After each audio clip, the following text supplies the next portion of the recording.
Ang mabuting balita ng Panginoon ayon kay San Lucas. Noong panahong iyon, tinanong ni Jesus ang kanyang mga alagad ng patalinghaga, "Maaari bang maging taga-akay ng bulag ang isa ring bulag? Kapwa sila mahuhulog sa hukay kapag ginawa ang gayon. Walang alagad na higit sa kanyang guro, ngunit kapag lubusang naturuan, siya'y magiging katulad ng kanyang guro. Ang tinitingnan mo'y ang puwing ng iyong kapatid, ngunit hindi mo pinapansin ang dahilan sa iyong mata. Paano mo sasabi sa iyong kapatid, 'Kapatid, bayaan mong alisin ko ang iyong puwing,' gayong hindi mo nakikita ang dahilang nasa iyong mata? Mapagpaimbabaw, alisin mo muna ang dahilan sa iyong mata at makakakita kang mabuti. Sa gayoy, maaalis mo ang puwing ng iyong kapatid." Walang mabuting punong kahoy na namumunga ng masama, at walang masamang punong kahoy na namumunga ng mabuti.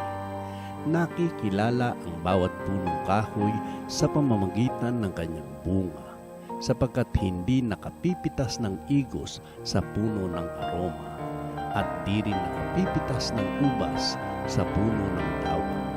Ang mabuting tao ay nakapagdudulot ng mabuti sapagkat tigib ng kabutihan ang kanyang puso. Ang masamang tao ay nakapagdudulot ng masama sapagkat puno ng kasamaan ang kanyang puso. Sapagkat kung ano ang bukang bibig, siyang laman ng dibdib. Ang mabuting balita ng Panginoon.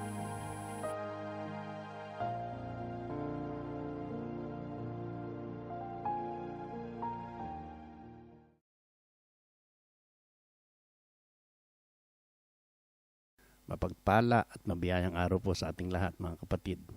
Pagnilayan natin ang mabuting balita sa araw na ito. Ito po ay mula kay San Lucas, Kabanata 6, talata 39 hanggang 45. Sa Ebanghelyo ayon kay San Lucas, itinuro ni Jesus ang kahalagahan ng tamang paggabay sa kapwa, ang pagiging maingat sa paghatol sa iba, at ang pagsisiyasat sa sariling puso bago tingnan ang pagkukulang ng iba. Unang-una po, mga kapatid, ang bulag na gumagabay sa isa pang bulag. Ito po yung talata 39 hanggang 40. Sinabi ni Jesus na kapag ang isang bulag ay gumagabay sa isa pang bulag, pareho silang mahuhulog sa hukay. Ito ay babala sa atin na maging maingat sa pagpili ng mga taong ating sinusunod o tinutularan.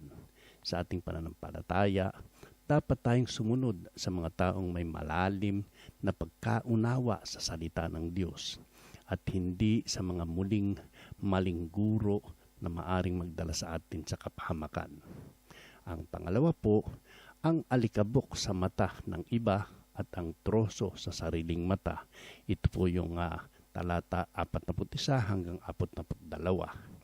Madalas nating makita ang maliliit na pagkakamali ng iba, ngunit hindi natin napapansin ang ating sariling pagkukulang. Hinahamon tayo ni Jesus na suriin muna ang ating puso at itama ang ating sariling buhay bago natin punahin ang iba. Ang tunay na pagbabago ay nagsisimula sa sarili bago ito maibahagi sa iba. Ang pangatlo po, ang mabuting puno at ang masamang puno. Ito po naman ang talata 43 hanggang 45. Gaya po ng puno na nakikilala sa bunga nito, ang ating pagkatao ay makikita sa ating mga gawa. Kung mabuti ang ating puso, mabuti rin ang ating sinasabi at ginagawa. Ngunit kung puno tayo ng galit, inggit, o kasamaan, ito rin ang lalabas sa ating pagkilos. Kaya't dapat nating linisin ang ating puso at hayaang maghari ang Diyos sa ating buhay. Halimbawa po ng mga pagsasabuhay ng mga bagay na ito, sa unang-una po sa pamilya. Bago natin sawayin ang ating mga anak o kapatid, tanungin natin ang ating sarili, ako ba ay mabuting halimbawa sa kanila? Ang wastong paggabay ay nagsisimula sa sariling pagbabago. Sa pangalawa po, sa lipunan. Madalas nating batikusin ang mga leader o kapwa natin sa kanilang mga pagkakamali. Ngunit bago tayo humusga, suriin natin ang ating sarili. Ako ba ay gumagawa ng tama? Ako ba ay tumutulong sa pagbabago o puro reklamo lang? Ang pangatlo po, sa sariling buhay. Ang ating pananalita at gawa ay nagpapakita ng tunay nating puso. Kapag puno tayo ng pagmamahal sa Diyos, natural na lalabas sa ating salita at kilos ang kabutihan. May tanong po akong muli sa ating lahat, mga kapatid. Ako ba ay gumagabay sa iba ng may tamang pananaw o ako rin ay isang bulag na kailangan maturuan muna? Mas inuuna ko bang punahin ang iba kaysa suriin ang aking sarili? Anong uri ng bunga ang maibabahagi ko sa aking pamilya, kaibigan at lipunan? Manalangin tayo. Panginoon, linisin mo po ang aking puso upang ang aking mga salita at gawa ay magdala ng liwanag sa iba. Turuan mo akong maging mabuting halimbawa at huwag madaling humusga sa aking kapwa. Naway magbunga ng kabutihan ng aking buhay upang maipahayag ko ang iyong pag-ibig. Amen.